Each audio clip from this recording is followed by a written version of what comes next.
The over.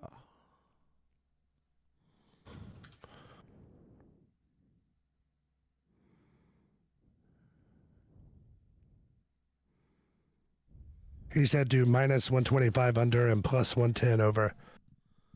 All right.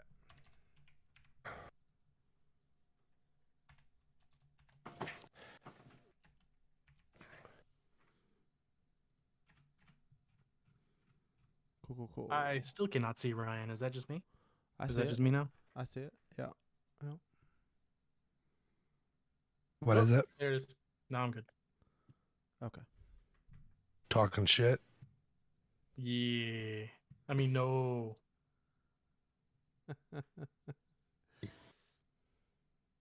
All right.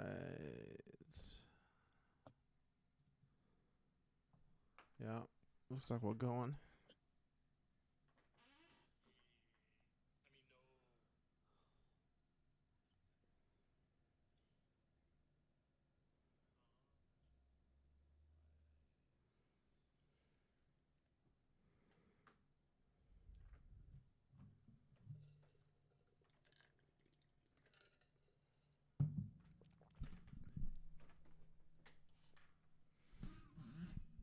Fox, you got that summer haircut.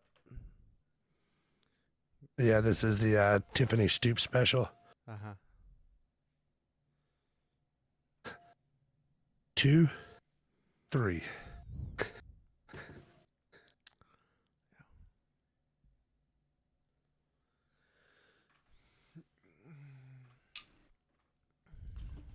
Yeah, I think they finally got the pool opened up here next couple days. Maybe tomorrow or Saturday it opens finally. So I didn't want to say anything while Tiffany was awake, but I got that bottle of wild turkey. yeah. And they had a couple bottles of Wellers left. Got a bottle of Buffalo Trace. And that Jack Daniel's triple mash. Oh yeah. Or whatever. Have you seen it? See people. So I got I got picked up 4 bottles today. Oh so. my gosh. Oh, you're addicted. I think I only had like $130 in all of it. Yeah. It's not bad when you can get them in Ohio. Yeah. True.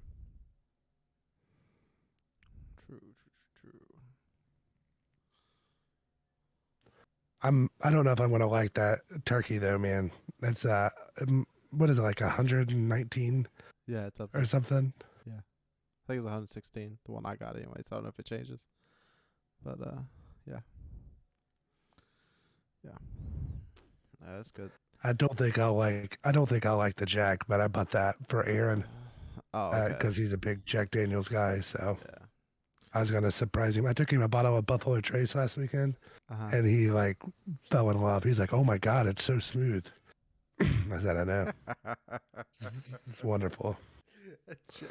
Dude, I'd love that whenever you like people just drink nothing but like Evan Williams and Jack Daniels for their entire life, and then they actually taste something that's like a little bit of quality to it. They're like, "Wow, this is great. This doesn't feel like rubbing alcohol on my throat." He's like, "How much is this?"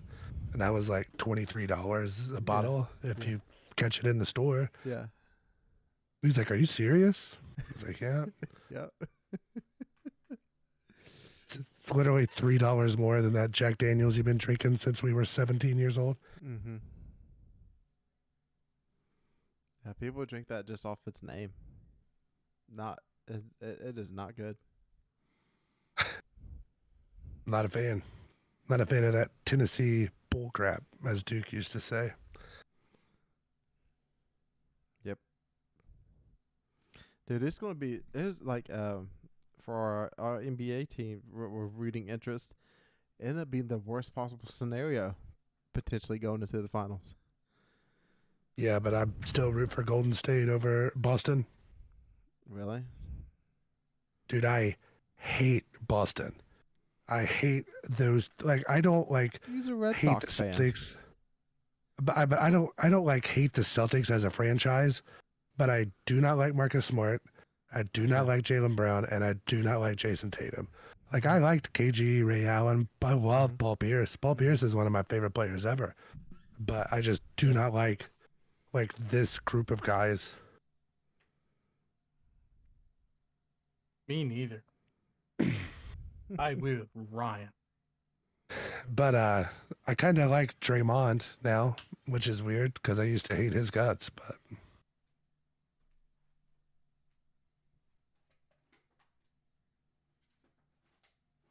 Did you end up getting that ribbon done last night, Ryan? no, I think I ran my I just ran my strikes. Is all. I need to do preservation, ribbon, and vow.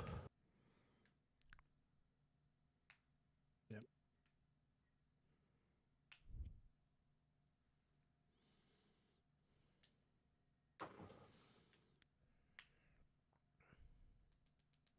How late y'all staying up? You guys ready? Yeah, ready. Honestly, I don't think this is going to be a long podcast, so I can play a little bit after. As long as you want, Jared. Did you say we want? I have a freaking holiday weekend, man. I got Saturday, Sunday, Monday off. I'm so excited. Yeah. I get Sunday, Monday, Tuesday. Nice. Yeah. It's weird. But whatever. I ain't gonna be mad about having a Tuesday off. Yeah. Get to play Rift all day. Tuesday's that's right, gone because with it's Iron the Banner wind. week. Let's go. Listen, man, I really dislike the fact. Well, I'll probably save this for my dislike next week. Yeah, save But it. this will be a pre-show special. Iron Banner shouldn't be this early when we're all trying to power grind. I mean, it helps with the power grind, but I get your point. Yeah. When there's only 2 Iron Banners in a season, the first one shouldn't be until like week 4 or 5, in my opinion. Yeah. That's a spoiler alert for next week. Not because I agree with the power grind part, but I think if it's later in the season when things start to do one of these, like engagement, it's an easy way to do that again. So, like, we still got seasonal stuff. We got storylines going for the first couple weeks. Dude, so especially with the title behind it. Yeah. Oh, I'm getting that title first week. I'm getting Solo Flawless Dungeon first week. Don't you shake your head. I'm getting it. I did it on Grasp. I did it on that Sunday. I got it. Okay. Although Grasp was probably the easiest dungeon, so that's not saying much. Equip Wisp Runner, and you had Passive Guard at the same time too, I think. Yeah. Yeah.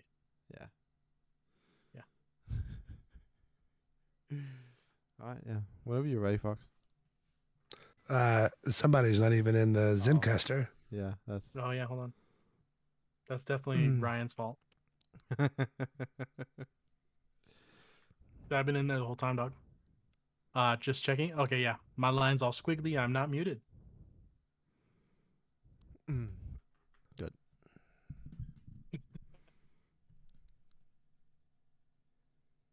Let me get a good cough here to clear my throat. Yep. Oh yeah. How close can I get? There it is. Yeah, that works. Right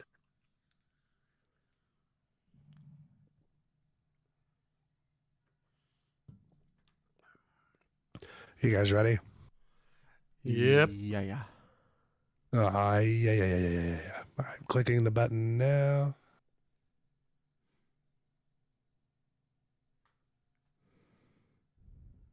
We are live for episode 62 of the Conqueror's Corner podcast. Today is Thursday, May 26, 2022. I'm the Destiny bad boy, NotRyanFox, here with my fire team, who all of the CCBs know by now. Jared. Hey everyone. We got a lot of stuff coming up. We got Solo 3.0 talks about a very light TWAB, but a lot of cool stuff happened in the season. And the chronicler himself, chadocero. I can't be killed. I am immortal. And make sure if you're watching us on YouTube, don't forget that you can take us on the road via Spotify, iTunes, and other podcast services. Make sure you subscribe, unsubscribe, resubscribe, unsubscribe, then subscribe again. Click the bell, turn on notifications, yada, yada, yada. Follow us on Twitter at DestinyCCPod. Send us bunch of friend requests. We definitely could have used you guys last night when we were trying to get Riven done. We were one away and was having trouble finding somebody. So come play games with us. Join the Discord server. Hippie brought us the TWAB this week. You'll hear more about that in just a minute. But for now, listen to the intro music from our favorite Link, who you can find on Twitter at LinkOfTimeG.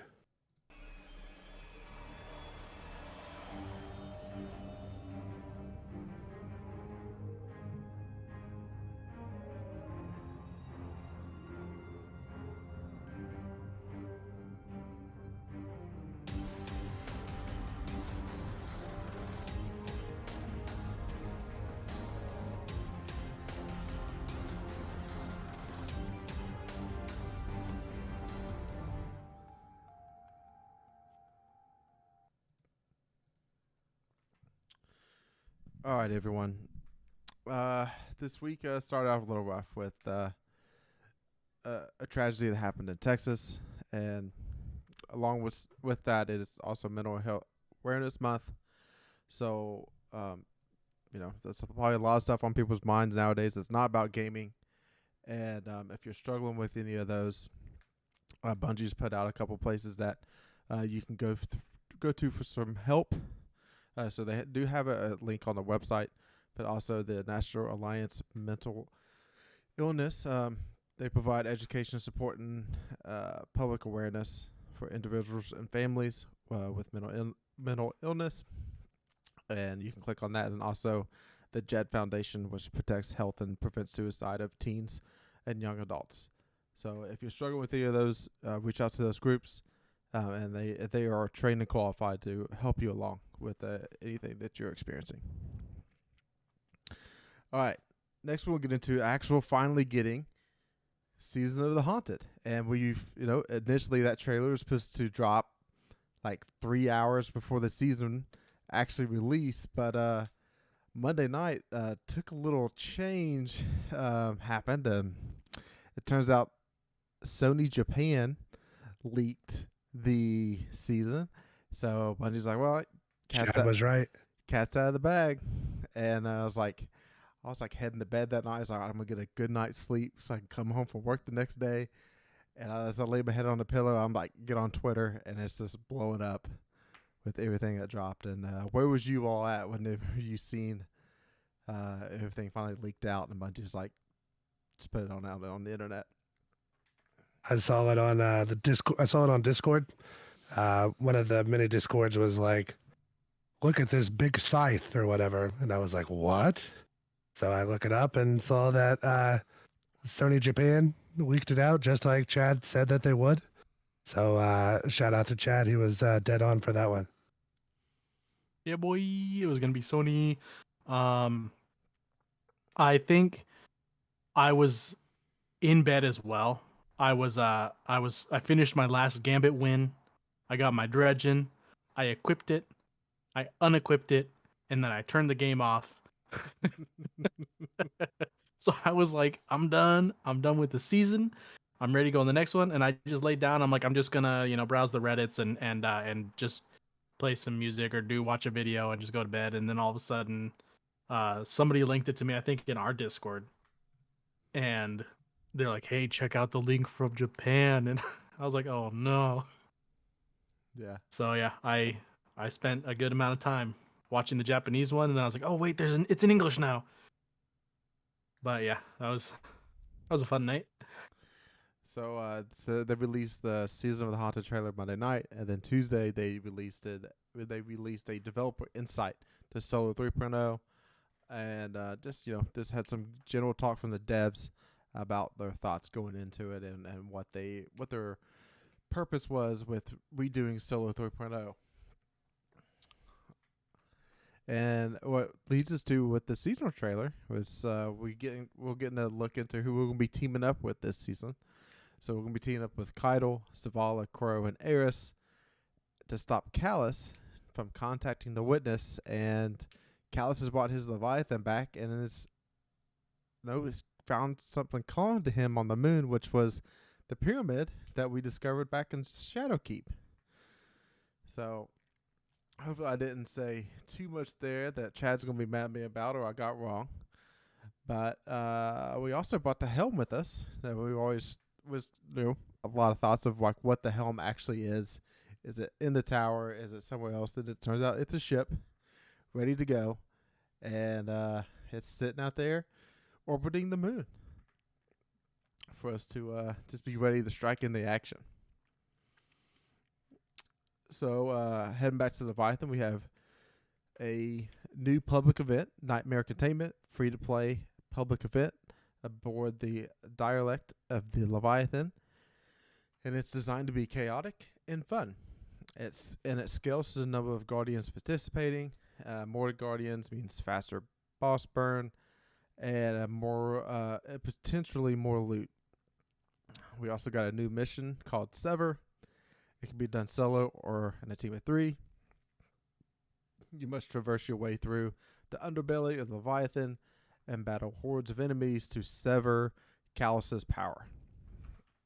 And week 1, you get a little mission with Crow. Some pretty cool dialogue, so probably won't spoil that, but definitely take your time and make sure the music's up, the voice lines are up, that you can hear all that greatness. Also brought into this season is the Scythe. I think that is the proper way to say it. And you get from the public event.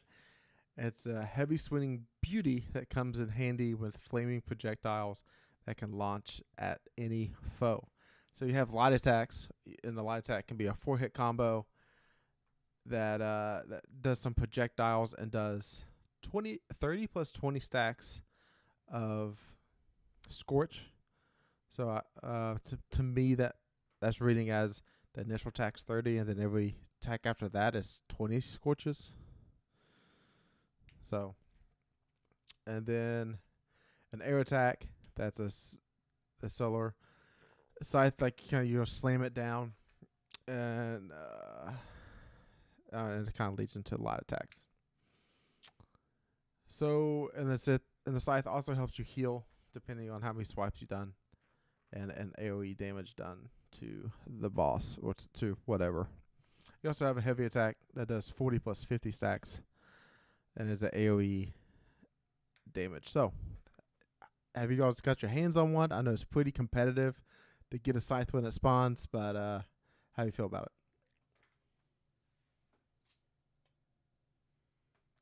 Me? Okay. I definitely have gotten my hands on it. I've spent a lot of time on the Leviathan so far. Probably too much when I have other things I need to do. But I'll deposit the orb and immediately pick that thing up because I want to mess around with it. And the light attacks are neat, the ignite, and it kind of gets you figuring out how the Scorch and ignite mechanic works. Other than using obviously the solar subclasses themselves. But the heavy slam, oh boy, it looks dope. It's definitely a lot of fun. I am sad that it's an artifact as opposed to like a super, but it's understandable. So I'm definitely happy to have it, happy to use it. I'm seeing that it's showing off the Scorch mechanic, kind of like how the Arc one from last season was showing off that like teleporting kind of mechanic. So it's like, okay, it looks like Arc is more definitively going to have that blinky teleporty business going on for subclasses. So we'll see how that goes. But the Nightmare team is definitely hectic. It's a lot of fun when there's a lot of people in it. When it's just like you and one other dude, it's kind of a leave and find another instance kind of gig. But I've been enjoying it. Yeah, so I actually spent I think Tuesday I spent about 8 hours in the new DLC, or the new season rather. I was really tired at work the next day, driving around, which was not great. So what I did, I think I did probably 4 tier 3 bosses that first night. So I spent a fair amount of time in the Castellum there, and then getting the opulent keys and being too stubborn to look up where the chests were and just roaming around in those areas. From what I can tell, there's like 3 opulent chests in each of the areas. So your key will tell you to like go to the royal pools or the gardens or whatever. It seems like there's 3 opulent chests in each area from what I can tell. I did find the hidden collectibles, all 4, and I only had to look one of them up. So I was pretty proud of myself for that. But yeah, man, as far as the scythe goes, I've only got it like 2 or 3 times, just because typically feel like I'm the only person that's doing any damage whatsoever. But I do want to say one quality of life change thing that I like is I think those are set at 1580, but it automatically bumps you to 1570 to be able to compete in those. So if you're like a new person coming in and you have it like, say you just came in, you just bought Witch Queen, you bought the season pass, you can still hop into that and do it. You're not locked out of it for a few weeks trying to power level to get up to be able to do it. They also brought back the Nightmare mechanic, so that's also a big thing in Shadowkeep. It's where you kill Nightmare and they drop a pretty dark orb that is red tinted. You pick that up and then you get to do extra damage to other Nightmares.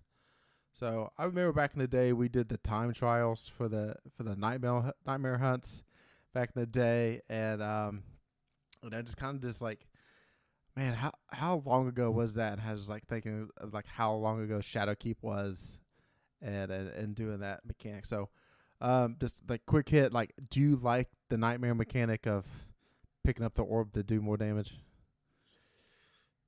It's I think it's kind of lazy, but it does make you kill the 2 like the little dudes bosses that come out. Basically, it does make you focus on those instead of just melting the boss. So it serves its purpose, but it's a little lazy. I agree with Ryan on that one. I never really liked it in the first place, because I just want to be able to burn everything down to the ground right away. So having to focus on the little guys first and then aggroing the boss, you only get like 12 seconds to do it. Mm-hmm. Now there is a seasonal mod that I think doubles the time that you get with that. Glaive. But yeah, I'm not doing that. So I'll stick to rockets, please and thank you.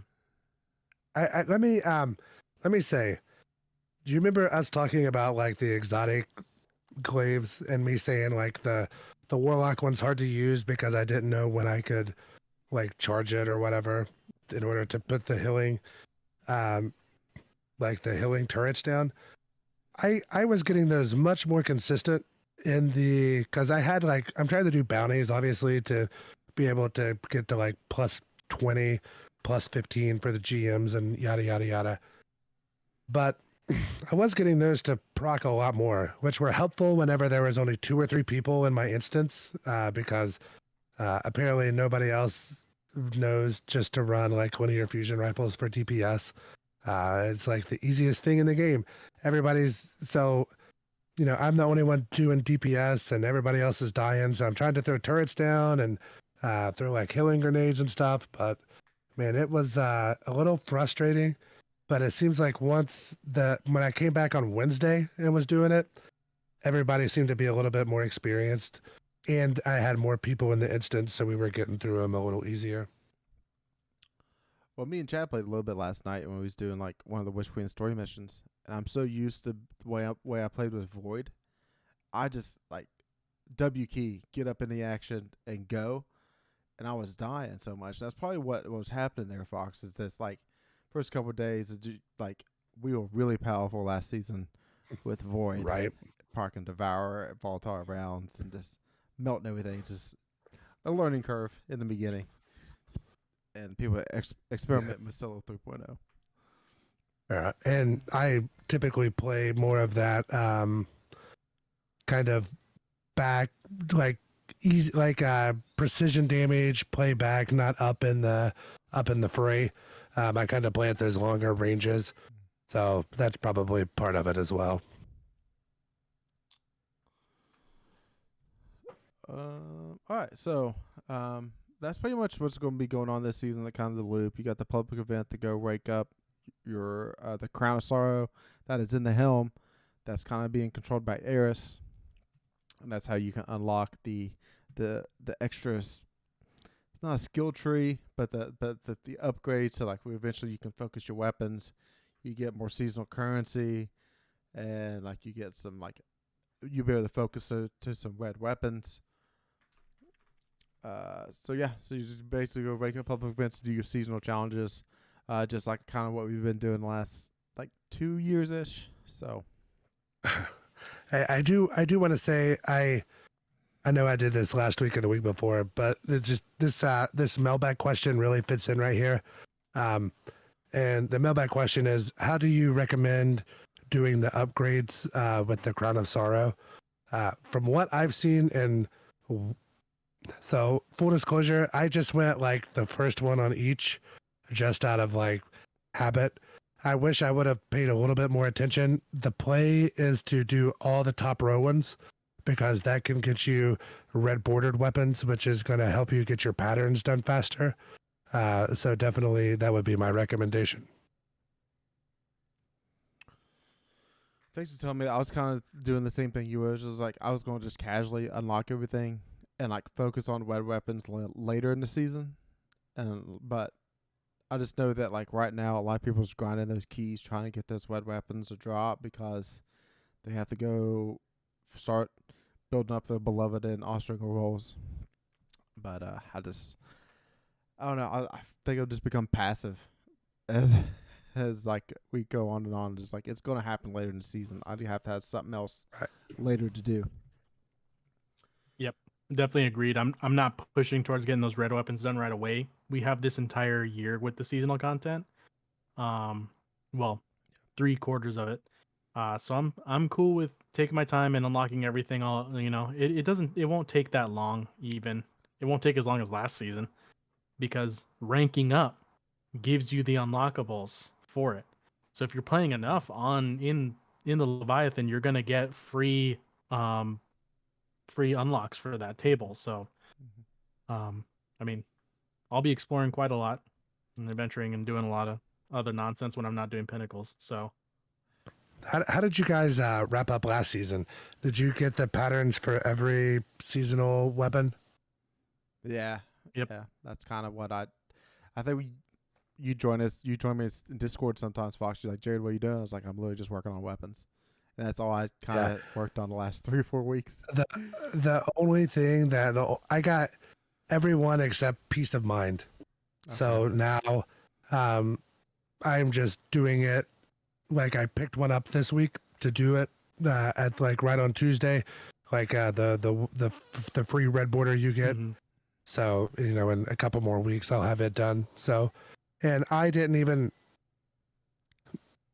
start messing with those really until like way later in the season. Mm-hmm. Like I left a lot on the table just by not like messing around with it. I was more focused on trying to get the raid red bordered weapons than the seasonal stuff.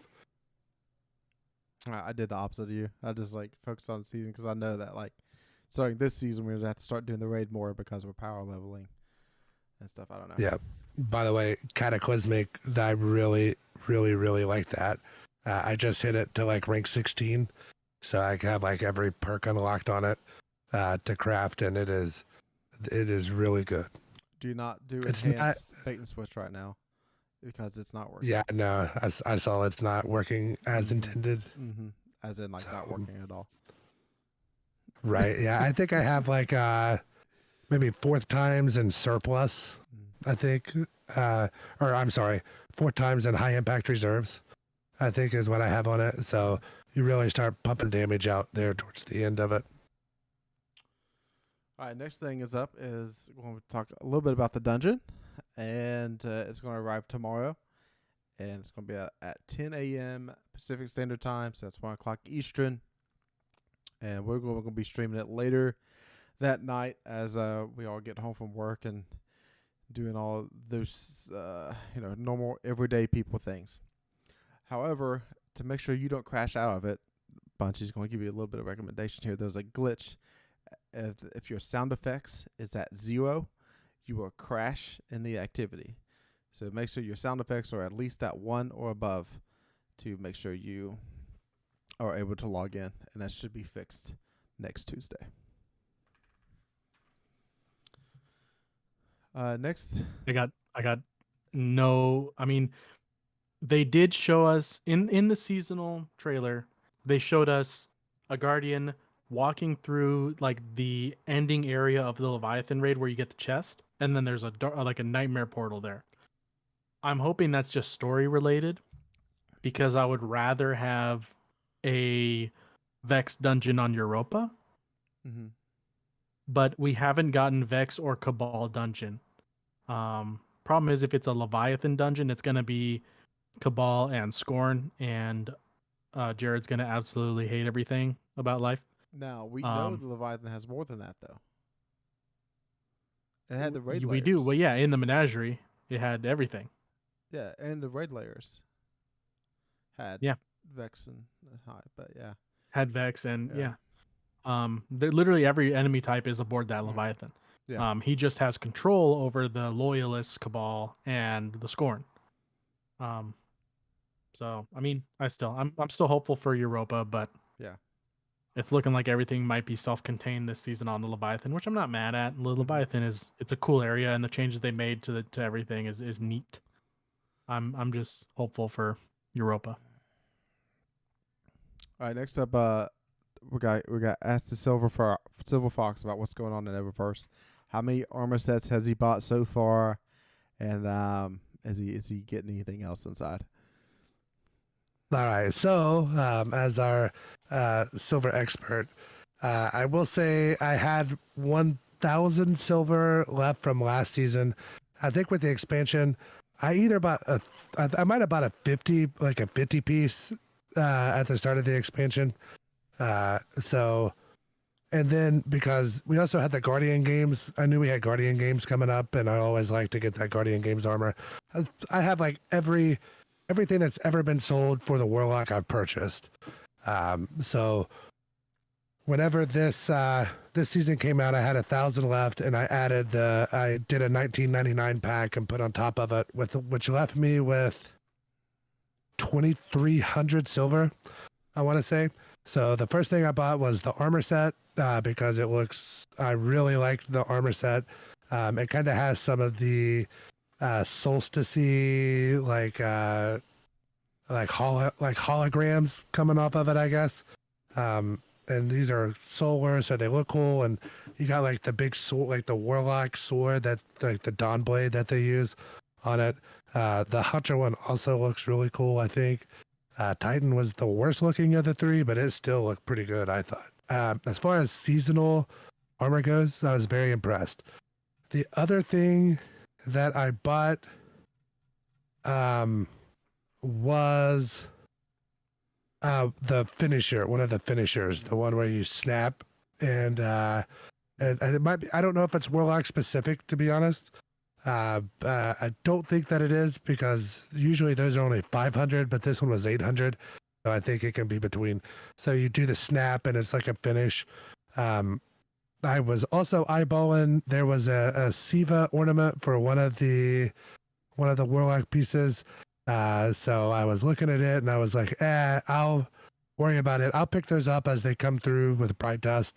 But I really like the aesthetic of the seasonal armor. The only thing that sucks is I guess it doesn't really suck, but like so we have the seasonal armor like from the Eververse, then we have the seasonal armor that comes from the containment public event, and I got all those that first night. I was asking Chad if he did the same, because all mine came like in the perfect sequence. Like if you're guaranteed to get them all consecutively before you get repeats, which seems to be the case based upon Chad and I. Those look good. I have not looked at I'm sure the dungeon armor is out there. If you look hard enough, you can find it. I haven't looked at it, but I imagine it's going to look good too. So you're going to have 3 armor sets that are going to look good this season. So maybe you don't need to buy the Eververse set right away. Maybe wait till it trickles out like 300 a piece on the Bright Dust or whatever it comes out. I buy everything with silver. I don't really use Bright Dust much except for emotes and shaders. But I know that they kind of space all 5 of those pieces out throughout the season that you can use with Bright Dust. I personally, if you're somebody that doesn't just blow money on silver like myself, I would wait on the seasonal armor probably, because you're going to have 2 other armor sets that are going to be obtainable in game. Probably not terribly difficult to get, and you can save your hard-earned silver. All right, next we have a little of an update about Solo 3.0. So we have 4 fragments that we don't have yet. So this is by design, and Bungie's gave us a little goal to hit. If we hit 20 million completions of Nightmare containments on Leviathan, we'll unlock the rest of the 4. DMG said we should have a little update sometime tomorrow. How many we got complete?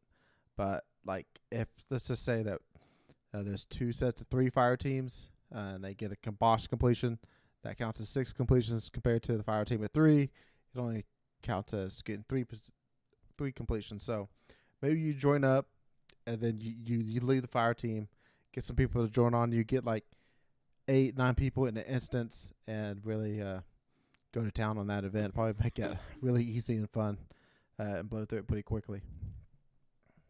You buy that? You really think they were purposefully held back? Yes. I don't know. It seems it matches what they did with Void, but they like paired Void with the raid, so they had to do something, I think, to make it like the same. See, I think because there was something I was reading about that some players already have access to 2 of the 4, some don't. So my spinfoil hat theory is that it's just glitched and they're fixing it, so they added this on to cover it up. So you know me though, I'm a conspiracy guy. Mm-hmm. So it's like the dinosaurs, you know what I mean? I was gonna say it if you didn't. All right, next up, Iron Banner returns, and that is next week on Tuesday. So that's only going to happen twice this season. Next week, and then also starting on July 7th. So if you want to get the Iron Banner rewards, you want to get the Iron Lord title, you want to experience Rift, you want to just like level up Saladin and get some rewards, like you only got 2 weeks. So next week, prioritize this, get this done. If I get time, I'm going to be in there playing this. But it's right on the heels of power grinding and trying to get people together for raids, get the people together for dungeons, to do that kind of stuff. So it's gonna be a busy week next week in Destiny, and hopefully you don't get KD farmed by 6-stack, because we know those people are out there. Are we able to play on the new map in a private match? Yeah. I saw it was already in the other stuff, wasn't it? Didn't I see people talking I've about only played it? 5 Crucible matches, and I haven't seen it yet, so I wasn't aware. I played just enough momentum control to get my seasonal challenge done. So it was about 5 games. So I did not see the new map. Well, hopefully you see a lot of it next week, and it was made with Rift in mind, so maybe they favor that map a little bit more next week. At the end of next week, starting on June 3rd, is the week of the GCX St. Jude's fundraiser, and if you want to get involved with that charity, $20 gets you the Spectra C emblem, and $60 gets you the Euclidine Therium emblem, which is like the new one. Spectra C was out last year, so if you choose to participate in that, there's some flair to go along with it. We also had a hotfix that went out, of course, the day of the season, and something that happened in that was like a little footnote of that your resilience in PvE now matters more to now where if you were at resilience 10, you get 40% damage reduction, and it scales up, given like the first few tiers is like 1%, 2%, 3%. Whenever you start like tier 6 up, is really when that starts kicking in. I can see our Titan boy over smiling from cheek to cheek about this change. Trying not to. I don't want to bring it to light. I need to get my solo flawless first. Yeah, so if you guys struggling dying and stuff like that, and maybe in the dungeon tomorrow, you just spec in a little bit. Resilience might go a long way for you. There's some other updates in the TWAB. There's about guardian game updates. There's a new emote in the store about you've been down and pet a dog. I will be buying this one silver, and some of that money goes to the Bungie's Foundation. So, yep. And that's it for the TWAB this week. So, our boy NotRyanFox is introducing a new segment for us. And what do you have in store for us, Fox?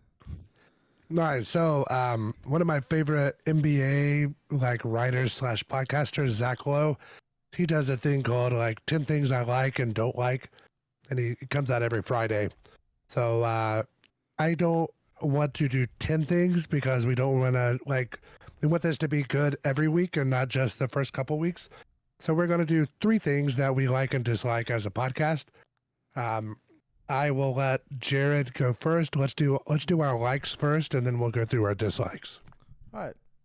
First thing I like is I like going back to Leviathan. There's a lot of nostalgia there. It's got a reskin, so I know that Bungie was able to put some more time into doing other aspects of the game and not building a whole new area. So I like going back to Leviathan. There's a lot of memories there, and I think there's a lot of potential of things that they can go down. I mean, we had 2 raids and raid and 3 raid layers there. So I mean, there's a lot of places they can go and expand out. So I'm happy to be back on Leviathan. Other way. I like that it looks like it's going to be a very heavy lore backstory season. We saw in the opening, we saw very particular nightmares, and I'm very excited to find out more about them. We've had hints at one of them in the past. We know Aldrin's, obviously, for Crow and Aldrin is going to be fun to watch. But the Keitel and the Zavala Nightmare are going to be very interesting, and I'm glad that there's going to be more backstory. It's going to be more character building for Zavala, and I think he deserves that. We've gotten a lot of Ikora last season. I think that Zavala deserves a little bit of time to work on some issues. And my this season is I'm going to say minor spoiler. Fast forward 15 seconds or 10 seconds. My favorite thing is the Callus bobblehead, hidden object that the collectible that you find. I would hope that Bungie eventually sells this in the store. If they can sell Baby Fallen, then they can sell this. There is a Funko Pop that came out 4 years ago of our boy Big Daddy C, but the issue is on the secondary market that thing is $55 or $60. As somebody that's priced it multiple times, because I have Ikora and Osiris Funko Pops inside my PC case, along with our Lord and Savior Thanos and Kobe Bryant. So that's what I have inside of mine. So hopefully I get a Callus bobblehead to just kind of put in there as well, because I would enjoy that very much. Moving on to dislikes, I'll start us off here. I purchased the $10 season pass boost that came out, thinking that it was going to be I'd only have to grind to 115 instead of 125 on the season pass to get to the plus 15. Unfortunately, it doesn't count as XP. It literally just gives you season pass ranks. So I did it, and I was rank 17. I didn't bounty stack. I think I had like 45 bounties on my warlock and nothing anywhere on any other character. So I bought it, cashed in on my bounties, and I was like season pass rank 17, but I was still +1 on the artifact. So it did not work as I hoped that it would. But I am up to like 31 or 32 on the season pass now, just playing the past 2 days. So they haven't silently nerfed your progression on it, it seems. So that's good. All right, I'll go ahead and do mine. I really dislike the anti-champion mods this season. So for anti-barrier, we got sidearms and pulse rifles. You all know how I feel about sidearms, and there's officially now one sidearm in the game I like. We'll talk about that in weapons breakdown. But man, it doesn't feel good there. Overload, again, autos and SMGs. This time they added trace rifles. We'll see how that goes. I'm sure it's not going to be that great. And then Unstoppable is again glazed for the second season in a row. And then we have scout rifles. So we don't have hand cannons.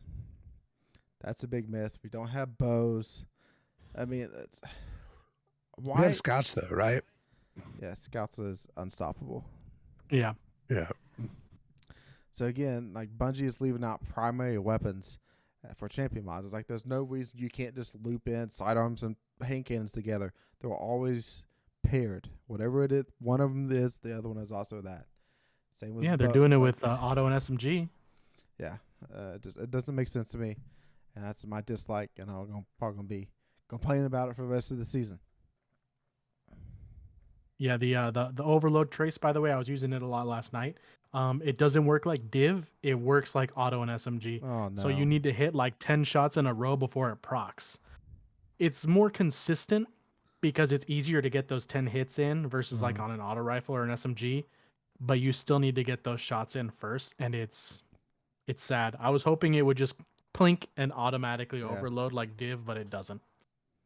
I will definitely piggyback on that one, but that's not my dislike.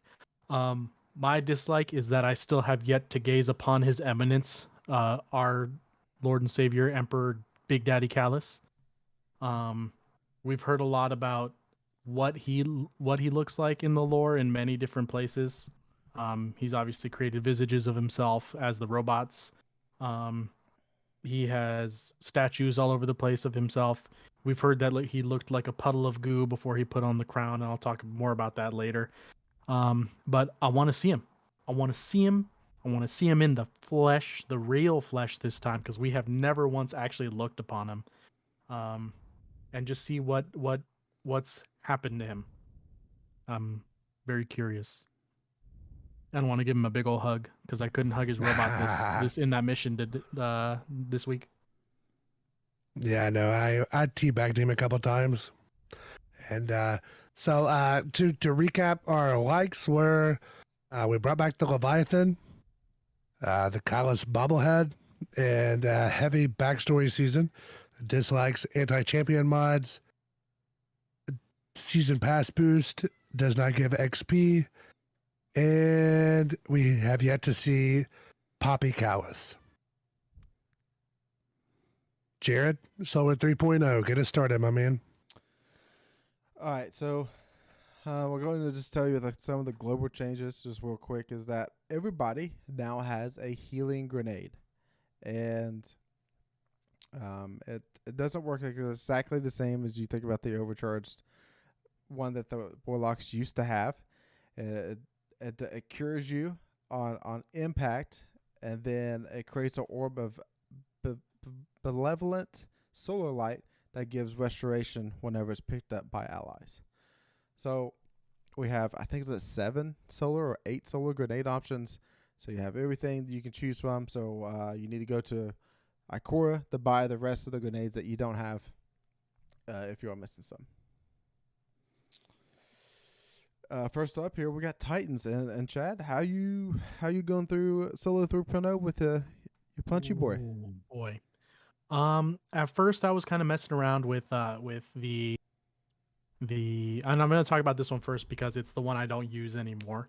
The aspect consecration. So while you're sliding, you activate a melee and you launch a wave of solar energy that scorches targets, and then you leap into the air. And if you trigger your charged melee again, you'll slam back down to the ground and launch an even bigger solar wave that if it hits a scorched target, they ignite. It's neat. It's kind of fun, but I didn't really like the sliding and then into a melee mechanic because it kind of ruins my flow. I didn't really use it a lot because the stasis one does it too. And then the arc hunter, right? He does that uppercut. Mm-hmm. Yeah. I didn't really use that very often, so I'm not a big fan of it. Now I did use Roaring Flames a lot because that was kind of my grenade crucible build, as Ryan knows very well. Roaring Flames, final blows with solar abilities or ignitions increase solar ability damage stacks to 3. So the more kills you get with solar abilities or ignitions increases the damage from your solar abilities. So your hammer does more damage and your grenades end up doing more damage. Now the other aspect is Soul Invictus. Solar ability kills or super impacts like the hammers and defeating scorched targets creates sunspots. Sunspots scorch enemies and boost ability regeneration and length of super time. Now that's a combination of all the sunspot stuff into one thing. It's not a part of the super. It transfers to all of the supers now. Now obviously with the Ballerina Titan, you're not standing in one sunspot the whole time unless you're slamming on a specific target. But it's definitely Soul Invictus and Roaring Flames are the two I use anyway. They have hit sunspots quite a bit. But with the stuff that I'm going to talk about next, we're going to get into that a little bit.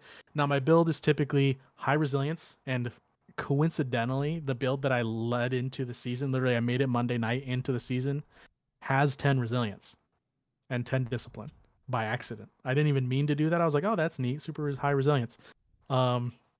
And so I'm running Soul Invictus and Roaring Flames, like I said.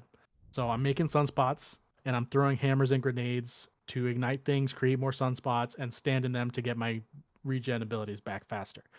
Now I'm using Ember of Singeing, so a faster class recharge rate when you scorch targets.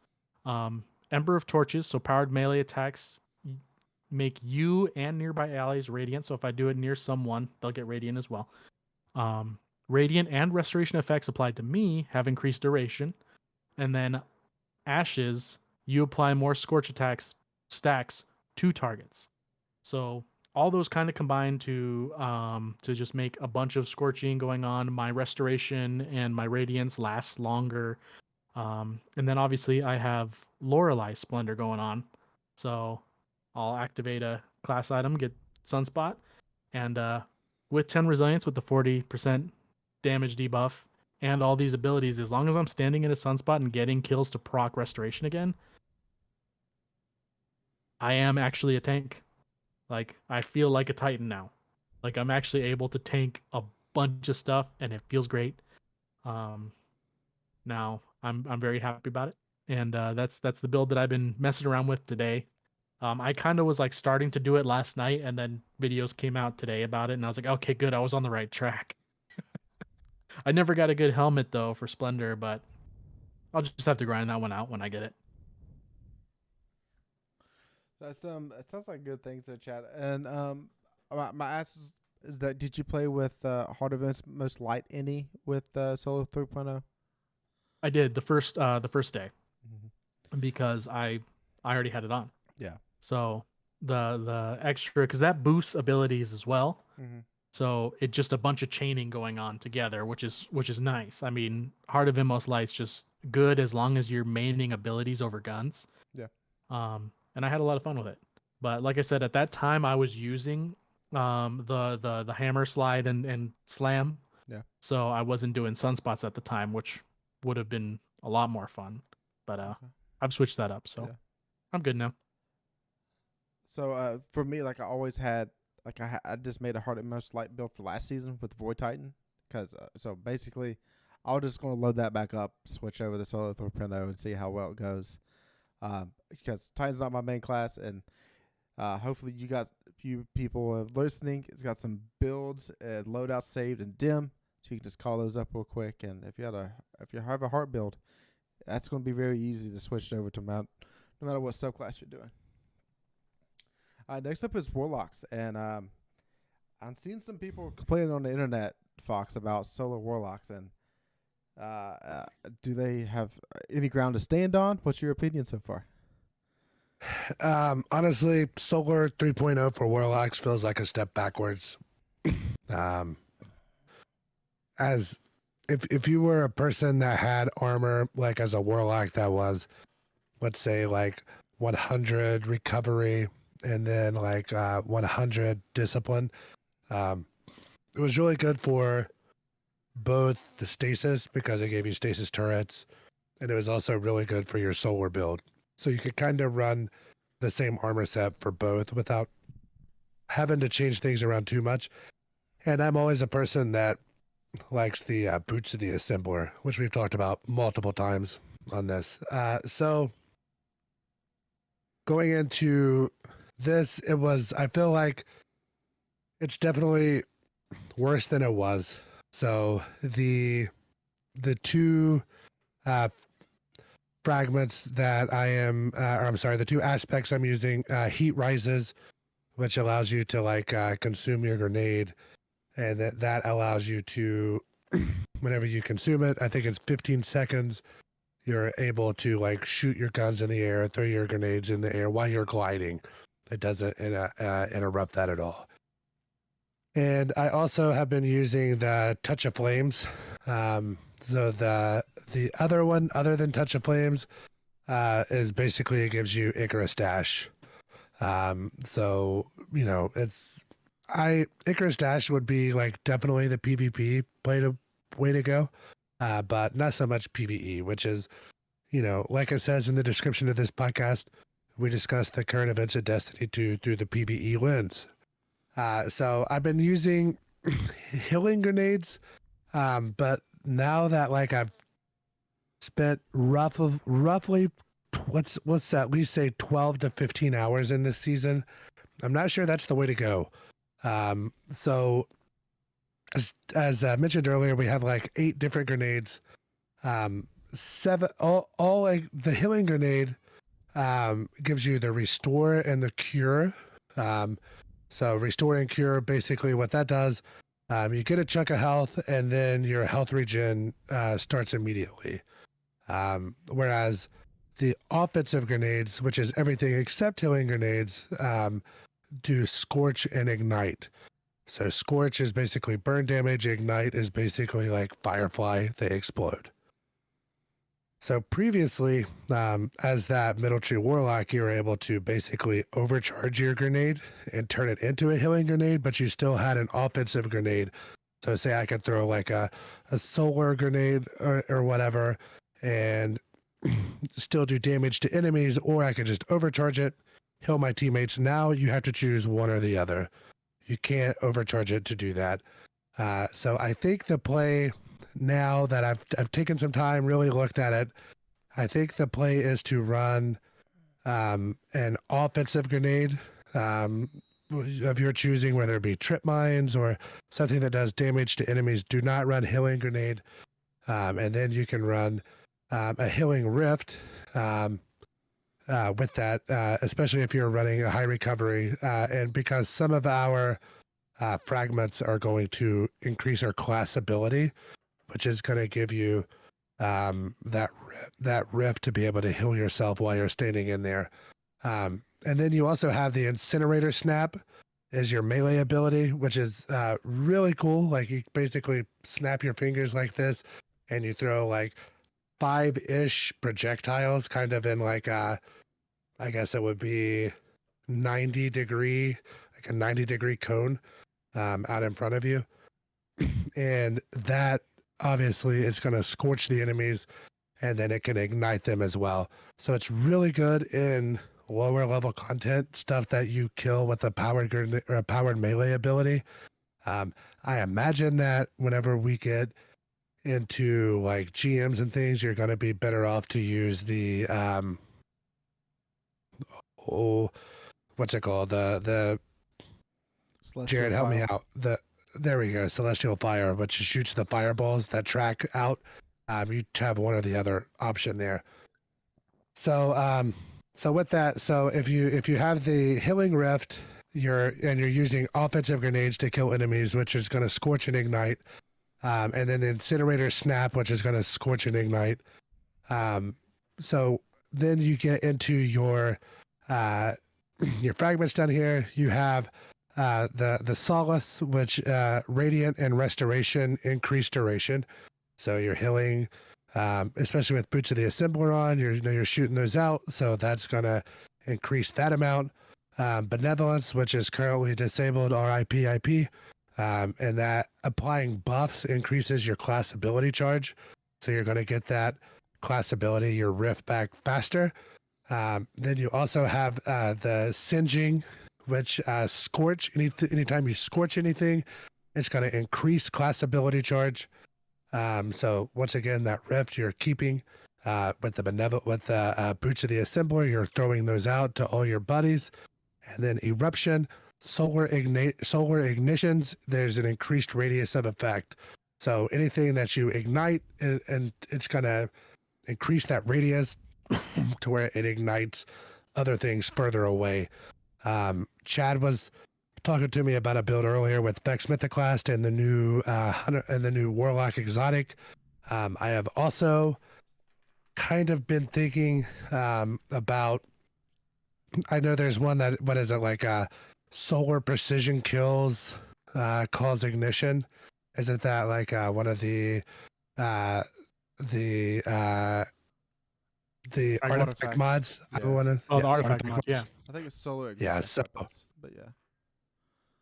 Yeah, so I mean, there's a lot of stuff that can be in that, and honestly, I've messed around with it, but at 2 days, I don't want to be like, oh, this sucks. This is the worst thing I've ever used. I felt like that at first.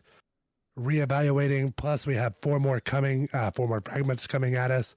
So we'll see how it is. I want to circle back to this in like 3 to 4 weeks once we have everything unlocked and give a final verdict. However, PvE wise, it feels like a downgrade from what we had. Mm-hmm. I've been seeing some people saying that the scorch part of fragments and abilities is not really proccing real often because like stuff's dying a lot right now. So maybe in the dungeon you'll see some of that shine through or something like that. Yeah, basically like you kill things before like you get that. Like you kill everything in like one shot. So like none of those like things are able to build and stack. Okay, so next up is hunters, and before Solo 3.0, I would say, it's a very niche part of the game where you'd actually use a solo hunter, especially for Celestial Nighthawk or like getting some knife trick shots in PvP, or the trip mine build with sealed armed cars. So we got a new dodge. It's called Acrobat Dodge, and when you dodge, you can like leap forward or leap backwards, and you make you and nearby allies radiant, which is a 25% weapon buff in PvE and 10% in PvP. You also have a new knife called Lightweight Knife. It's a quick throw, and then precision hits make you radiant for a certain duration. Again, we get 3 aspects. On your mark, precision kills grant weapon reload and healing speed, and that stacks up 3 times. And if you activate your class ability, it gives you the maximum stacks of that. And you can put 3 fragments in that aspect. And then next is Knock 'em Down, which enhances your solo supers. So the 6-shot golden gun has increased duration. The golden gun with 3 shots has damage reduction and duration. Blade Barrage launches more projectiles. And while you're radiant, final blows with your equipped throwing knife fully refund the melee energy, and that's 2 fragment slots. So right now, Hunter is the only 3.0 that can do 5 fragments currently. And then the last aspect is Gunpowder Gamble. Defeat targets with debuffed weapons or abilities that cause solo damage and charges up a solo explosive. And that takes over the grenade slot. When you get it charged up, you can throw it. and it's like trip mines bind together, and you can shoot it in midair and kind of do some trick shots. You can stick it to enemies, stick it to walls, and then shoot it, and you'll have one fragment slot for that. Now, hunters, like, for the most part, could only be support with void and making your teammates invisible. However, this time around, you can really help out your teammates by making them radiant with the acrobat dodge, which is what I really care about. It was basically what the build I've been doing. So that's acrobat dodge, and then depending on the activity is a knife trick, which is the 3 knives to throw out, and a lightweight knife. The lightweight knife is really easy to get precision kills in like everyday content, but I think in harder stuff, the knife trick with the scorch is the way to go. And then healing grenade, if I think the content's going to be difficult, or just pick your favorite solo grenade to use if you just want to be offensive and just make stuff blow up. And then my aspects is on your mark and knock them down. And then my 5 fragments is singeing, blistering, torches, beams, and soulless. So when I come radiant, I'm making my teammates radiant. When I have scorch going, it's decreasing my class cooldown, so I can hurry up, make my teammates radiant again, along with myself. And it really just plays off that. And it's a pretty good loop going. You run high mobility and just try to do as much as you get your dodge back and get your knights back, and just help out your teammates. Give them a 25% damage boost by just doing your class ability is pretty great. So overall, I think solo was like top of the class there for a while, and I think they've been brought in line more with the other classes. Is that the way you're kind of feeling, Chad? Yep, definitely. Yeah. I'm gonna have to like not copy and paste, but like save your hunter build. Yeah. Because the hunter I haven't touched yet. Like I've gone through my warlock, but like sounds like fun. Yeah. I mean, I've seen only positive reviews of the Solar Hunter rework, and I'm really excited. I think I'm just gonna set up with what you got going on and use what you talked about as a good setup. Yeah, it's really great for content that's like you're at level. So I'm now looking ahead to Grandmasters. I really don't think that this is going to be the play.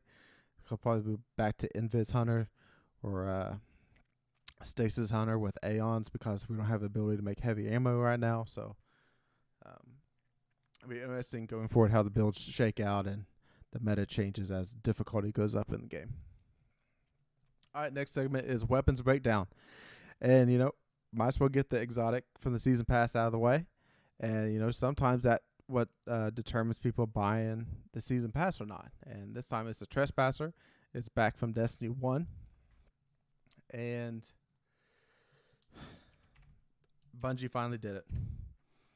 They made a sidearm that I was happy about. And it's fun to use. So it's an arc sidearm, and the trait is unrepentant. Reloading after defeating a target causes the next burst to be longer and have more powerful super burst. And the next perk it has is Final Blows with Unrepentant. Automatically reloads your weapon and provides an unrepentant super burst again. So you can keep chaining. If you get it 1 kill, get that reload, basically like a super arc kill clip with the double burst. You get a kill, you get to keep going. And once you unlock the catalyst and slot it in, you get tunnel vision, which gives you more aim assist, more aim down sight speed after each reload, and then you're procking a reload after each kill. So this thing's pretty cool.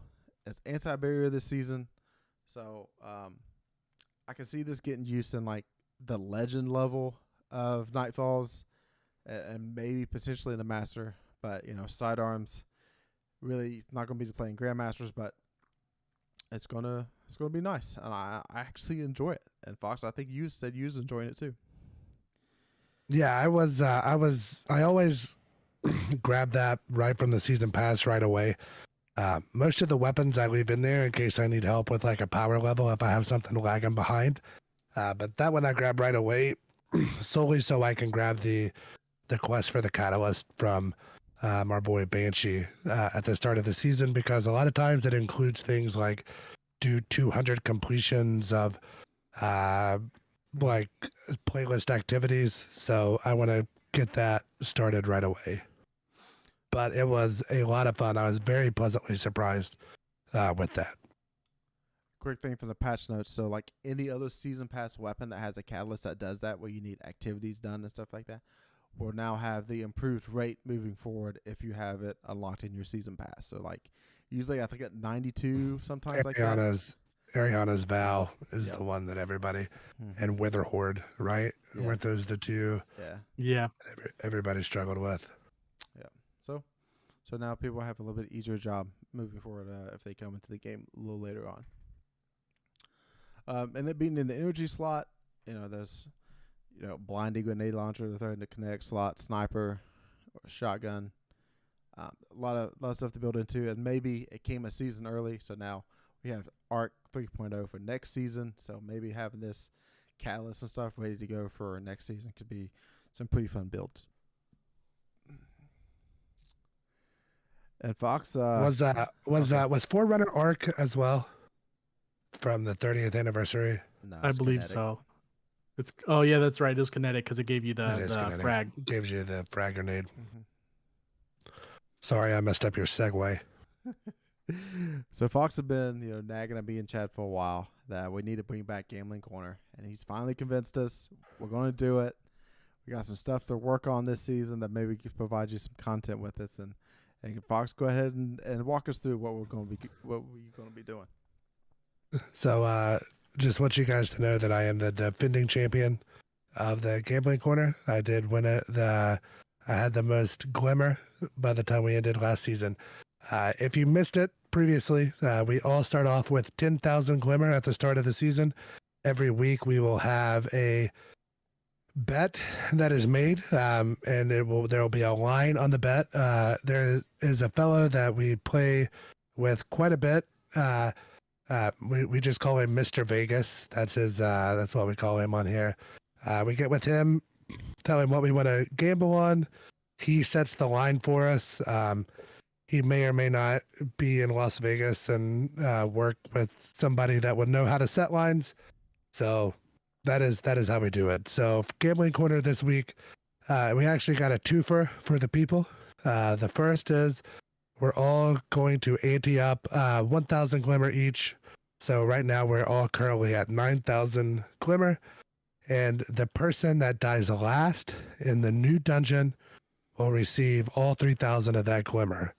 It's kind of just like a side pot, more or less. I'm sure Chad is the odds-on favorite to win that with his busted build that he can do a solar, but we'll see. Sometimes sword in the back can push somebody off an edge, and they die. So, the other bet that we're going to have here, we asked Mr. Vegas to set the over/under on the time it would take us to complete the new dungeon. So the way we do dungeons whenever they come out, all of us are blind going in. We don't watch any Twitch streams. We don't get on Reddit. We go in completely blind, and that's going to let us. So we spoke to him. We're like, hey, what's a fair amount of time? We looked up a little bit as to our times for the previous dungeons, how long it took us, and he said 150 minutes is going to be the over-under. So if you're unfamiliar with gambling, the way this works is you either think that it's going to take us longer than 150 minutes, that would be the over, or it's going to be shorter than 150 minutes, that would be the under. If you want to bet the under, which is probably the odds-on favorite, you have to lay for every 125 glimmer that you bet, you win 100 glimmer. So you have to lay a little bit of juice. That's what they call the juice is. And then if you bet the over, for every 100 glimmer that you bet, you win 110. So it's minus 125 for the under, plus 110 for the over. And that time is 150 minutes. So I'm going to let you guys go first. We have 9,000 glimmer to work with. So what do you guys want to bet on the over under? I'll go ahead and start us off. Initial thoughts, like this could be the dungeon of the year. I don't know if I want to go there yet, but it could be that. So I think we're gonna take our time with it. I think there's gonna be a lot of stuff to explore. I think there might be some lore things to look out for that we might get sidetracked with every now and then. Maybe some, cause like you have to collect so many of them, you unlock lore, unlock a ghost, stuff like that. So I could easily see getting sidetracked.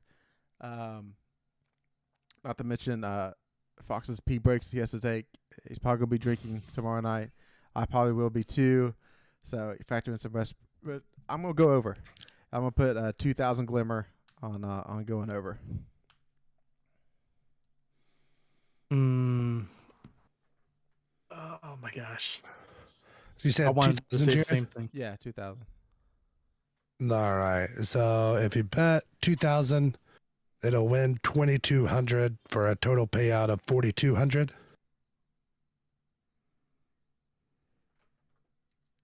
I'm going 3K that we're gonna go over. Oh. Ooh.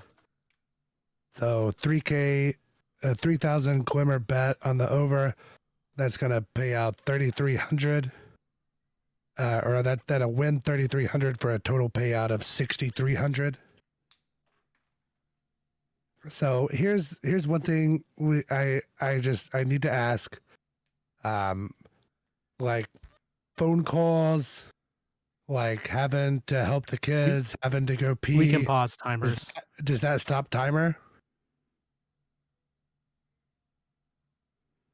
I would say so. I mean, if it's like you got to help kids because somebody's pooping everywhere or vomiting, right? It's fine. Something big like that, but like runs to the restroom, like we're keeping the timer going. But something Just big going to happens, pee. Okay. Yeah. Okay. All right. So that's fair. But yeah, something big happens, we're stopping the clock. God. And both of you bums bet the over. Let me do. You let us go first. So I mean, I did. That's what I get, right? So, all right, let me do, I'm going to bet 1,500 on the under. That'll win 1,200 to pay out a total of 2,700. I hope one of you were putting that in there as I was telling you. Okay. So we had that calculated. We will update that weekly. Each week we will have a new bet. We also do, if somebody goes bankrupt, we have to, what do we determine? The other two people come up with like a punishment for them to be able to buy back in. Correct, Jared? Yeah, we've done that before. We also, like, you could give up a weapon, and the other two people rate the weapon up to 10,000 glimmer. Right. To buy back in, and then you have to dismantle it. Yeah. So like, say I have a, which is a little different now because we have patterns, but you still have to rank the weapon up to do it. So, say I have like a God rolled, what's the, a Reed Regret, right? So, if I have that, that's going to be a high. That's going to be worth a lot of glimmer, I would think. So the other two people would get together and determine, like, hey, that's worth 5,000 glimmer, that's worth 8,000 glimmer, 9,000, yada yada yada. So that's kind of how we do it. And then last season, I got really far ahead of everybody because I just hit like a little heater. So I was able to cash in and make these two guys play Gambit with the loadouts of my choice. So we do that like that. We kind of play it on the fly just to, we want it to be kind of close going into the end. And we know that you guys want to see us suffer. So that's the main goal of this. And Chad hates it so much, which makes me love it that much more. So I think that takes us into the lore section. Chad, Mr. Chronicler, what are we talking about today? Well, this is going a lot longer than I expected. So the good thing is it's a little bit short. We're going to be talking about a little bit of backstory on Callus. I'm going to talk about it just to catch everybody up and just to give everybody just a refresher course on it for people that did meet Callus in the beginning and for people that haven't heard of him before. Now, we obviously knew about the Cabal from Destiny 1, but we didn't know anything about their command structure. As far as who the real head honcho is and those right below him. We knew like Valis and stuff like that. Now, Emperor Callus deposed the main people in charge at the time, and that became the emperor, and he led his people away from their militaristic nature, and more towards decadence and festivities and growing fat with and all that kind of stuff, just enjoying yourselves and luxury and stuff like that. So obviously, since he's spread wealth and made sure everybody was having a good time, people liked him. Lots of people liked him. So when the Midnight Coup happened, led by Gaul and obviously his daughter Keitel and a couple of others, they couldn't exactly kill him. And this is written from his perspective, because he was so beloved by his people, it would cause worldwide rioting. So they couldn't kill him, and instead they exiled him upon the Leviathan and sent him to space. Now the Leviathan, we know what it is. And for anybody that hasn't played on the Leviathan, it's back now, so you can see it from the moon and you know what it looks like. But he basically spent a long time on this thing, and the first bit of his time, he actually didn't know what to do. He didn't know what to do with himself. He had lost his life of excess. He wasn't in control of his peoples anymore, so he kind of felt lost as he could be, because he wasn't really a humble guy. And then eventually his Leviathan hit a point where it had to come to a halt. And it's the point where he communes with the darkness. So the Leviathan came to a halt before a wall of infinite void. It could go no further as the navigation system had suffered a cataclysmic failure. The course that the conspirators had set crossed a space that simply didn't exist. I don't know how long we traveled, years, millennia. Time had ceased to have meaning as I wallowed in the despair of my exile. But this event shook me out of my stupor. At the edge of the universe, we had found something. No, we had found a nothing. From the seat of my observation chamber, I stared into the perfect void. Only I, a god, could understand what I witnessed. It was a thing greater than myself. And if such a thing exists, then I too can become more. So meeting this nothingness, or having this commune with the darkness, leads to him getting back into a fervor. And he then spends time traveling across the systems, conquering races, spreading the same lifestyle that he spread amongst on Torbottle to other races. And to the races that he deemed worthy, he actually took their strongest and their best fighter and made them a shadow. Basically, like, the pinnacle of their race is this shadow of blank.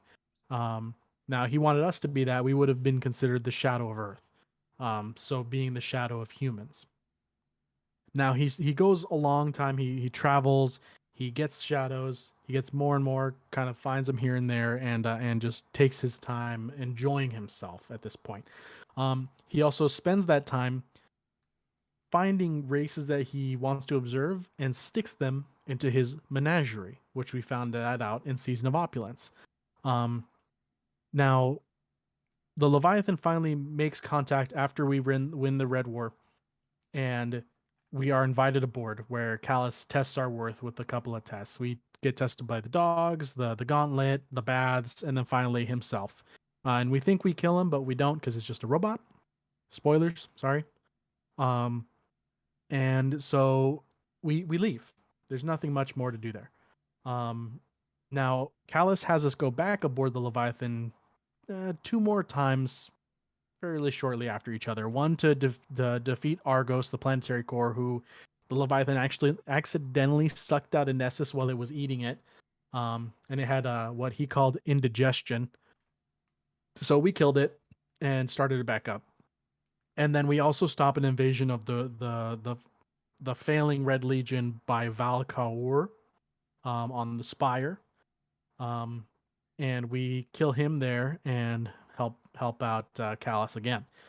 Now, after we leave again, Callus starts doing experiments, or he has been the whole time. We're not really sure on the timeline there, but he ends up creating with his technology that he has aboard the Leviathan. He creates a cabal called Galron, and he genetically engineers him in a way so that he can put on this helmet that was found on a hive war moon, and he wants this cabal to be strong enough to not be taken over by this crown. So they spend a lot of time in engineering this being to be absolutely strong-willed and undefeatable when it comes to will. He puts on the helmet. Callus asks him one question, he answers, and then the helmet takes over like that immediately. So he asks us again to board the ship, kill Galron, and take the helm back, the Crown of Sorrows back, and so that he can keep doing experiments on it later. But we end up, we end up just leaving it at that point for some reason. Now, during Season of Arrivals, right before all the planets left, and after the Galron thing, Callus leaves us with the final message, and then he goes away. And he says, "Ah, Lightborn, what a joy it has been to watch you. When I invited you aboard my Leviathan the first time, it was an exceptional pleasure to see you go through a test I had designed myself. It was uniquely suited to your talents. I would later realize, though, that wasn't my intention. Just a happy trick of fate that the talents I sought were those you possess. When you shot the cup from my automaton's hand, ah, Guardian, my soul lit up with longing. And when my beautiful ship was invaded twice, in fact, by the Vexmind and later by the hateful Val-Kaur, these visits were not so predictable. You navigated the dangerous peculiarities of my lovely home with such grace and enthusiasm. More than anything else that delighted me, your enthusiasm for a challenge, watching you leap nimbly through my reactor, seeing you lead your team in perfect synchrony against the jealous Val-Kaur, how it all tickled me. These exploits drew me to you. They inspired me to fashion you a chalice of your very own, and that you might drink deeply of my royal blood and be enriched. And I knew the attraction was mutual, for you leapt headfirst into my menagerie. You took my every gift, you answered my every challenge. That day you gallantly slew Galron, golden chalice in hand. That was the day I truly knew we were meant to be together. I am ensnared by you, Guardian. I wish to possess you as my own until the end of existence." And then he disappears. The next thing that we get about him is on the Glycon Volatus. Now, we don't see it until it comes back, and we find it, and we find Scorn amongst it. We find all kinds of stuff, and after weeks and weeks of finding these data pads and stuff, we reach a lower portion of the main room, the control room, and we find the Crown of Sorrows hidden underneath. What we end up finding is that the Guardian that Callus tasked Catopices has been capturing Scorn, bringing them to the Glycon so the science can run experiments in order to essentially flip what the Crown of Sorrows was doing. What it was doing is it would control the mind of whoever wore it by Savathun and make them a conduit, basically her eyes on whoever was wearing it. What he wanted to do is subvert it and make it so that he could wear it and peer into something else. And the closest thing that he wanted to peer into was the void. So he grabbed the Scorn, as they were the only thing in the system that was actually darkness based off the dark ether. Everything else is evil in a way. The Hive were manipulated. The Vex are mutual. They just kind of want to exist amongst everything else, or without anything else. The Fallen are misguided, and the Cabal were also misguided. So nothing is darkness based. The Scorn are the only thing that are actually based in the darkness with the dark ether. So he runs experiments, and his experiments succeed. And the Glycon falls into the anomaly of Mars and then gets pulled out, and we find it. And then we find the crown amongst it. Now that's when Sosiris grabs the crown, and has it taken to somewhere. We don't know exactly where. We just know that it was taken by the Hidden, put somewhere. And then again, that's it. That's all we know of Callus until this season when he comes back with the Leviathan infested in the same way that the Glycon was, with Scorn everywhere. So I'm very excited to see what Callus does. I'm excited to see more areas open up with the Sever missions. Excited to see if more areas on the ship open up. Because we know based off of like the trailer that we go into the like treasure chamber below like the throne room. So I'm totally psyched to see Big Daddy Callus. I hope I actually get to see him in the flesh, put my eyeballs on him, and just get to learn more about what he's trying to do with the darkness, because it's not good. He wants to be a disciple like Rolk, like I predicted last week, and I kind of hope he succeeds, but I also don't. Mm-hmm. We'll see. I still think at the end of it, he's going to be like the alien from Men in Black when you kill him, and then his head opens up. It's just like a little, like 5 inches tall. Well, he That's was all a Cabal though. Like he was like a legit Cabal size, so he was Keitel size. Yeah, he but used to be. Yeah. You're right. Used to He be. might be like a Monstar now, like Jared says.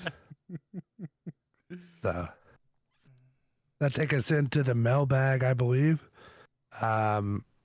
So first question. This is something that I'll speak to. I don't know how much you guys keep up with other gaming news, but the question says, with the Sony email that came out from the CEO, Jim Ryan, in regards to Roe vs. Wade and him asking employees to, quote, respect others' opinions, how do you think Bungie will fit in with Sony, seeing as they are very outspoken? Are you guys familiar with what's going on whatsoever? Yeah, Nope. I think I've seen a couple things, and I think it's because DMG tweeted out something about it, and then Pete Parsons responded, but basically like Bungie's going to say what they want to say, and Sony's not going to keep them from saying it. Yeah. So Jim Ryan, CEO of Sony Studios. Sony Studios, you're thinking about like Naughty Dog, Insomniac, Polyphony Digital, all the people that make all those, like Sony Santa Monica, that make like all those awesome first party Sony games. So this guy's over all of their studios, and he basically, so there was like a leak of his email that I believe came from Bloomberg, I want to say. He basically sends out an email like, hey, we employ people that are on each side of the fence, so let's respect others' opinions, because what you believe, somebody else might believe the opposite. So since we are a company that makes electronics, we don't really need to get involved. I don't necessarily disagree with that, seeing as how they make video games and Blu-ray players and televisions and cell phones. I don't really care what they think about Roe vs. Wade, to be honest with you. So you think about that, and then, Bungie, no matter what happens, they have something to say about it, typically in a more progressive, like left-wing thing of view, which socially, it is what it is. And I think that it's going to be weird because you have like, so Sony has Blue Point Studios, right? So they have multiple studios, not just Blue Point, but I think about Blue Point, they're in Texas. So that people's thoughts and beliefs in Texas are a lot different than people's thoughts and beliefs in like Washington State. So I wonder if all these Sony studios are basically told to keep your mouth shut and don't tell your opinions. And you have Bungie out here, if a bird poops in the road, they have an opinion on it that they talk about. I really wonder how that's going to go between the two studios, like all the other studios and Bungie, if there's going to be resentment between those, especially as Bungie was basically brought on in order to help. Sony's working on multiple live service games, and since Bungie has like the most successful, they're going to be interacting with all these other studios and things. So I'm curious how that's going to work out. I predict that they're going to be resented a little as like the golden child, or the one that's exempt from the rules that the others have to follow. So curious in a couple years if we don't hear something about that whenever they inevitably break up this partnership. Yeah, that's what kind of comes to mind. It's just like Bungie be like, well, we'll just break up again. We're good at being single. Like, we were successful that way. So if they push them hard enough, like, and it's not done yet. Like, the SEC hasn't fully completed the deal yet. So usually these things don't fall apart, but Right. Yeah. Chad, anything? Nope. Nothing. You guys are very well spoken, and I think that you can speak for me there. All right. Question 2. How do you recommend the most efficient way to upgrade the Crown of Sorrow? Kind of, if you're really focused on like unlocking the patterns to be able to craft those weapons, that top row is going to be the way to go. If you are at the point to where you're listening to a Destiny podcast, I'm going to assume that you play the game quite a bit. So it's not going to be life or death based upon how quickly you're able to unlock those. Question 3. We'll let Jared take this one here. What exotic are you using with Hunter Solar 3.0? Star Eater Scales right now. Fallout Plays put out a pretty awesome video today, but Star Eater Scales was already awesome before Solar 3.0, and it just got a little bit better with the changes to Blade Barrage and the tracking. It's like so much better now. It actually hits your targets and sticks and explodes. So there's that. Maybe Shards of Galanor, and you can pair it with like maybe it's not Fawn of Might. It's maybe it's Invigoration, where like you pick up a solar well and that maxes out your intellect for like 20 seconds or so. So that's another good one. If not, you can just turn your brain off and put on Frosties and just get your abilities back by sprinting. That's kind of the 3 I've been messing with. All right, question 4. What are your thoughts on the Iron Banner Seal title? So as I read this question, I quickly looked it up, and you have to get 2 Iron Banner resets to get the title. And I don't know if I have that much Iron Banner in me. Maybe it's a more expedited, more experience you get without it to easily reset, but I don't know. That might be a tall task for me. We'll definitely have to see how the XP gains are on him. Because I think the challenges and stuff give you XP also. So it's going to be weird. 2 resets is a lot. I mean, I barely got the 2 resets for Dredgen, and I almost didn't get the wins. So like you have to do a reset per week, which is like, it feels like a lot, but we won't know until Tuesday. Yeah. So the main thing is going to be, do you have to get wins, and like, do you get more XP with wins as opposed to losses? I know that there are things about like, if you have like Iron Banner ornaments or armor equipped, it gives you like a 20% per piece. And then maybe an emblem also gives you more XP, I want to say. I know we talked about it. So if you, my hope would be that if you do, because you also have to expect that there's going to be some sort of, they do like bonus XP usually during Banner for like, maybe you get like a bonus XP thing, but that might just be for your Crucible rank. Who knows? So the hope would be that if you do one character's, say like 25 or 30 games, because it takes what, 15 to 20 to get all your bounties done. So if you think like, so if you think like 25 games, maybe that's a reset. That wouldn't be terrible because you're going to be 2/3 of the way to a reset by the time you get your bounties done. You know, you play another 6-7 games and you're at a reset. That wouldn't be bad, but anything more than that's going to feel bad because once you get the title, you're going to have to do the